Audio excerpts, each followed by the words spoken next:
حضرت اکرمہ فرماتے ہیں کہ ایک ملک کا بادشاہ بہت ظالم اور کنجوس تھا۔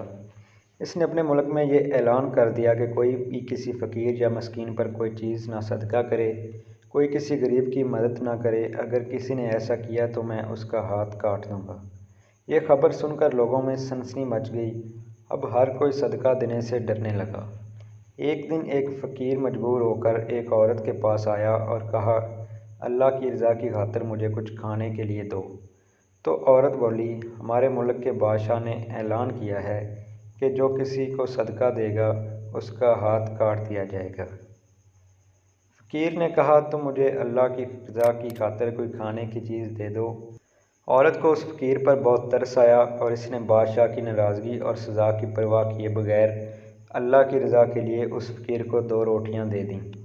فقیر دعائیں دیتا ہوا وہاں سے چلا گیا۔ جب بادشاہ کو معلوم ہوا تو اس نے عورت کی طرف اپنے سپاہی بھیجے اور عورت کے دونوں ہاتھ کاٹ دیے۔ کچھ عرصہ بعد بادشاہ نے اپنی ماں سے کہا، مجھے کسی ایسی عورت کے بارے میں بتاؤ جو سب سے زیادہ حسین و جمیل ہو تاکہ میں اس سے شادی کروں۔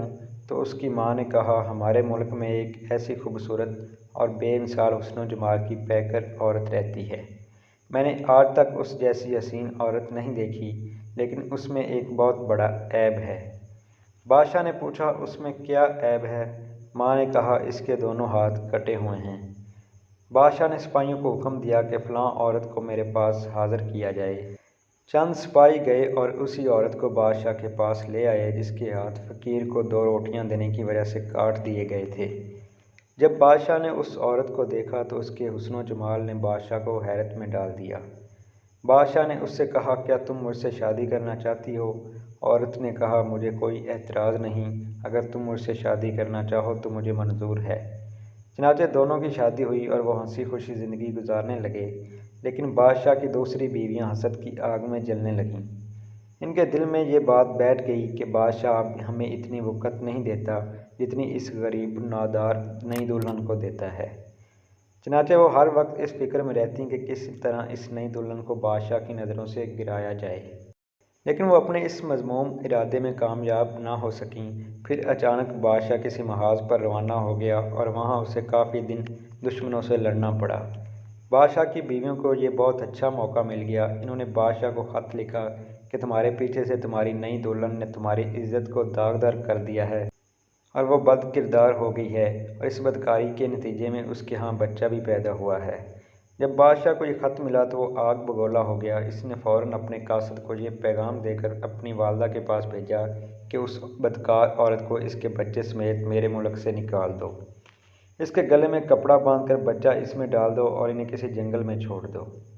اس کی ماں نے ایسا ہی کیا اور اس کے گلے میں کپڑا ڈال کر بچہ اس میں ڈال دیا۔ پھر اسے ملک سے دور ایک جنگل میں چھوڑ دیا گیا۔ اب وہ بیچاری تنہا جنگل میں رہ گئی، لیکن اسے اپنے رب سے کسی قسم کا کوئی شکوہ نہ تھا۔ وہ اس کی رضا پر راضی تھی۔ وہ بیچاری اس طرح جنگل میں گھومتی رہی۔ پیاس کی شدت نے اسے پریشان کر رکھا تھا۔ آخر اسے دور ایک نہر نظر آئی۔ وہ نہر پر گئی اور جیسے ہی پانی پینے کے لیے جھکی تو اس کا بچہ گہرے پانی میں جا گرا اور ڈوبنے لگا۔ جب عورت نے اپنے بچے کو ڈوبتے دیکھا تو وہ رونے لگی۔ اتنے میں اس کے پاس 2 خوبصورت نوجوان آئے اور اس سے پوچھا، تم کیوں رو رہی ہو؟ اس نے کہا، میں پانی پینے کے لیے جھکی تو میرا بیٹا اس نہر میں گر کر ڈوب گیا۔ میں اس کے غم میں رو رہی ہوں۔ ان خوبصورت نوجوانوں نے پوچھا، کیا تو چاہتی ہے کہ ہم تیرے بچے کو نکال لائیں؟ عورت نے بے تاب ہو کر کہا، ہاں میں چاہتی ہوں کہ اللہ مجھے میرا بچہ واپس لوٹا دے۔ ان نوجوانوں نے دعا کی اور اس کا بچہ نکال کر اسے دے دیا۔ پھر انہوں نے پوچھا، اے رحم دل عورت، کیا تو چاہتی ہے کہ تیرے ہاتھ تجھے واپس کر دیے جائیں اور تو ٹھیک ہو جائے؟ اس نے کہا، ہاں میں چاہتی ہوں۔ چنانچہ ان دونوں نوجوانوں نے دعا کی اور اس کے دونوں ہاتھ بالکل ٹھیک ہو گئے۔ عورت نے اللہ کا شکر ادا کیا اور حیران کن نظروں سے ان نوجوانوں کو دیکھنے لگی، جن کی برکت سے اسے ڈوبا ہوا بچہ بھی مل گیا اور اس کے ہاتھ بھی اسے لوٹا دیے گئے۔ نوجوانوں نے پوچھا، اے عظیم عورت، کیا تو جانتی ہے کہ ہم کون ہیں؟ عورت نے کہا، نہیں۔ عورت کا جواب سن کر انہوں نے کہا، ہم تیری وہی 2 روٹیاں تھیں جو تو نے ایک مجبور سائل کو دی تھیں۔